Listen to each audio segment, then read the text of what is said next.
أحبائنا الكرام، أسعد الله أوقاتكم في كل مكان أينما كنتم، ويتجدد اللقاء والموعد مع حضراتكم وندردش كده على توابع مباراة القمة بين الأهلي والزمالك.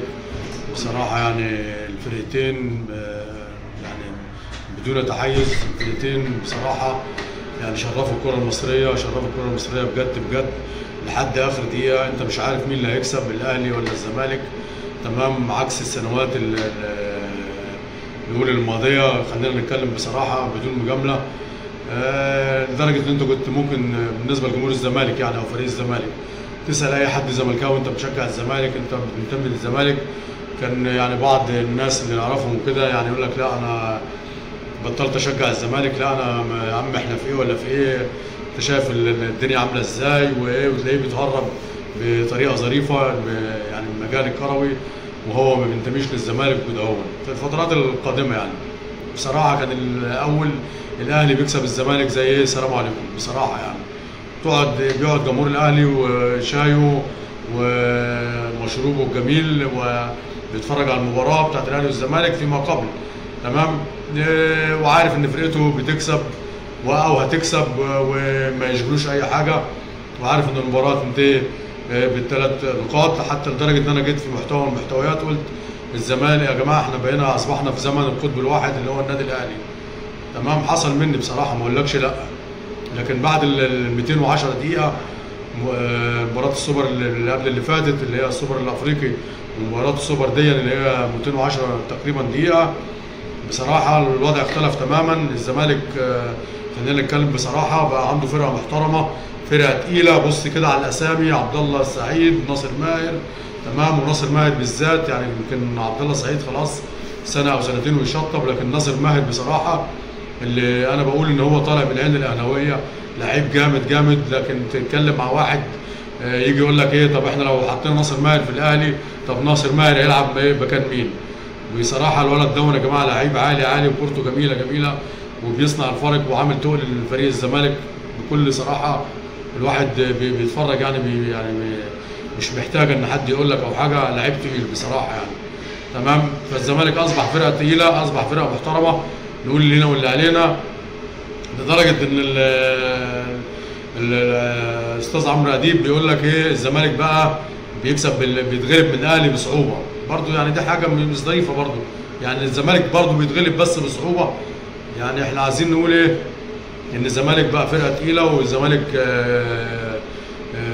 جاي وفاهمني، لكن الاهلي بصراحه ما يتغلبش مرتين زي ما الناس كلها قالت، او مش مباراتين ورا بعض بس، لا ده ايه، بطولتين ورا بعض. الاهلي ما يتغلبش بطولتين ورا بعض، الاهلي فرقه كبيره، الاهلي بصراحه او الزمالك بصراحه امتعونا. ولو انت قاطع تذكره او تيكت وبتتفرج على المباراه دي، مش خساره فيهم اي فلوس ان انت تشاهد المباراه اللي فاتت دي بتاعت السوبر وتوابعها بقى. طبعا شفنا كهربا مشي، كابتن محمد رمضان ما بيعرفش الهزار يا جماعه. كابتن محمد رمضان لما كان بيجيب جون ما كانش بيحتفل، تمام، ما كانش بيحتفل.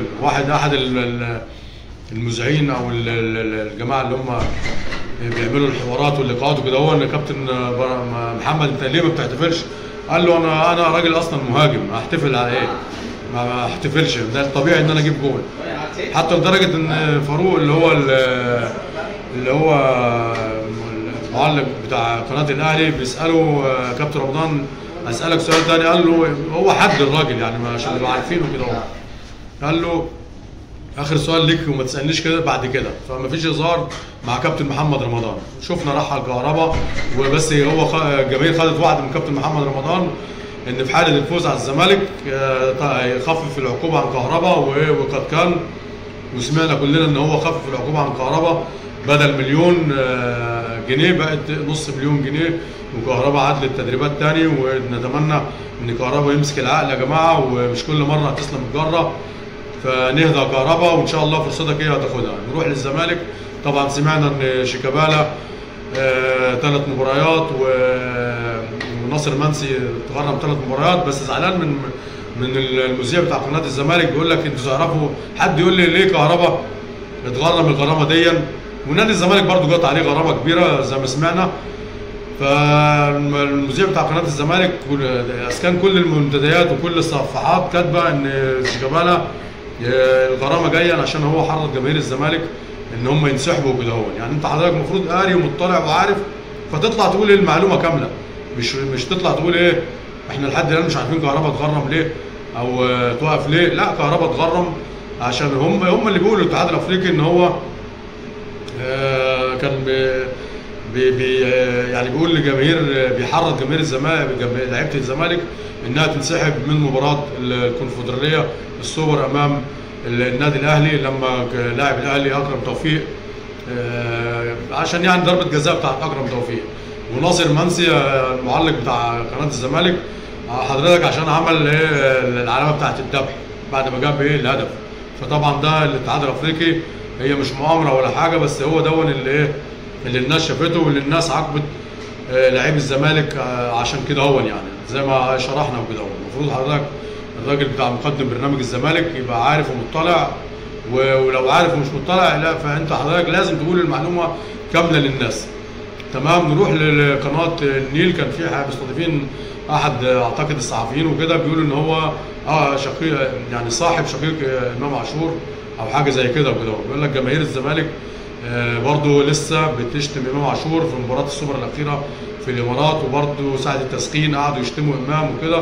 قلنا خلاص يا جماعه عايزين يعني نكبر ونروح لحته العادي، الانتقالات من النادي دول للنادي المنافس عادي وخلاص بقى. يعني هو الراجل ما خرجش عن المله او كده. هو قلنا رمضان صبحي راح البيراميدز، وقلنا كتير حسام حسن راح الزمالك، وقلنا من الاهلي، وجمال عبد الحميد راح من الاهلي برضه الزمالك. فخلاص يا جماعه الراجل ما كفرش.